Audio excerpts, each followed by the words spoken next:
जय श्री हरि विष्णु। स्वागत है आपका मेरे चैनल पर। आज मैं आपको ज्येष्ठ मास में जल दान करने की कथा सुनाऊंगी। तो चलिए सुनते हैं कथा।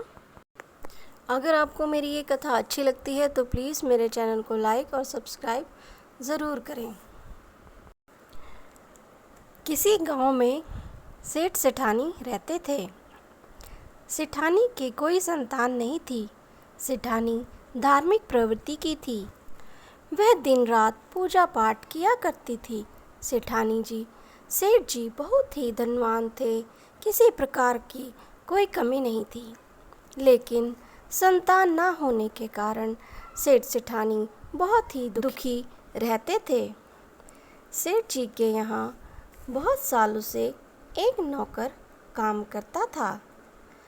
एक सेठानी उस पर बहुत ही विश्वास करती थी। एक दिन की बात है, सेठ सेठानी बहुत ही दुखी थे। तब वह नौकर सेठ जी के पास आया और बोला, सेठ जी, आप संतान ना होने के कारण बहुत दुखी रहते हैं। मुझसे आपका यह दुख देखा नहीं जाता। मैं एक संत महात्मा को जानता हूँ। वह बहुत ही ज्ञानी है। वह संत आपकी समस्या का हल ज़रूर निकाल देंगे।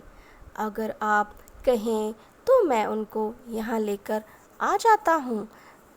तब सेठ जी ने कहा, मैं तो बहुत ही निराश हो चुका हूँ।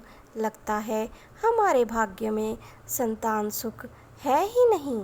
लेकिन फिर भी अगर तुम्हें लगता है कि वह संत हमारी समस्या का समाधान कर देंगे तो तुम उन्हें ज़रूर ले आओ। नौकर ने कहा, ठीक है मालिक।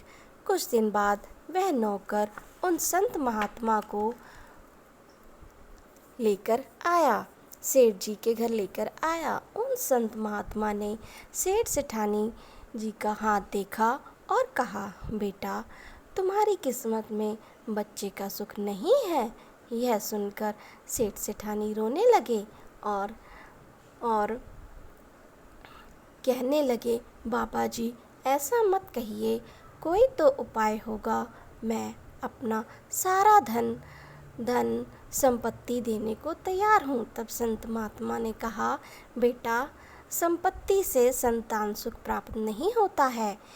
ये तुम्हारे पूर्व जन्मों के कर्मों का फल है जो तुम्हें आज संतान सुख नहीं मिल रहा है। सेठ जी ने कहा, बाबा, पिछले जन्म में मैंने ऐसा कौन सा पाप किया है जिससे इस जन्म में हमें संतान नहीं हुई है।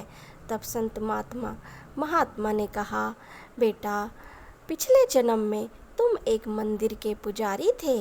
दिन रात तुम भगवान की सेवा किया करते थे। लेकिन तुम्हें एक पुत्र की चाह थी। तुम्हारे यहाँ पुत्री हुई। इस बात से तुम बहुत नाराज़ थे। तुम अपनी पुत्री से नफरत करते थे और उसे कभी प्यार नहीं करते थे। जब तुम्हारी पुत्री 5 साल की हुई तब उसकी तबीयत बहुत ख़राब हुई और तुमने नफरत के कारण उसका इलाज नहीं कराया, जिसके कारण तुम्हारी पुत्री की मौत हो गई।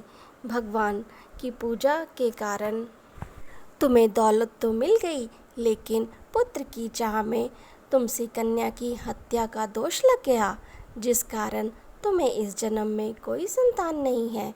यह सुनकर सेठ सेठानी उन्हें बहुत ही पश्चाताप हुआ और सेठ सेठानी बाबा के चरणों में गिर पड़े और कहने लगे, हे बाबा, आप तो बहुत ही ज्ञानी हैं।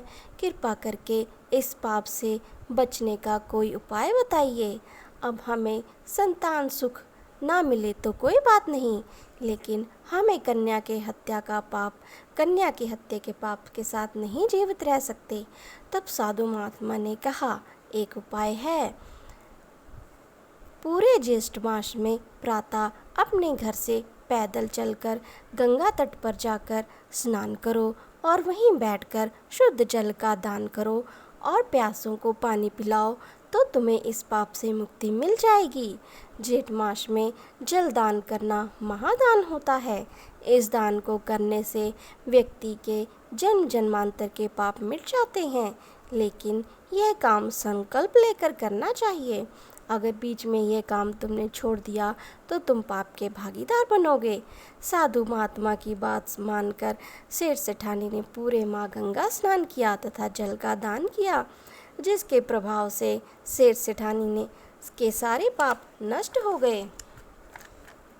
गंगा स्नान के पुण्य से 1 साल बाद ही सेठानी ने एक कन्या को जन्म दिया। सेठानी बहुत ही खुश हुई और अपनी कन्या के साथ खुशी खुशी रहने लगी।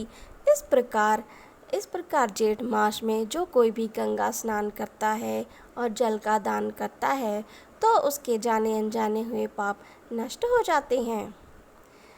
जय हो श्री हरि विष्णु की। तो ये थी मेरी आज की कथा। अगर आपको कथा अच्छी लगी है तो प्लीज़ कमेंट करके मुझे ज़रूर बताएं और चैनल को लाइक सब्सक्राइब ज़रूर करें। धन्यवाद।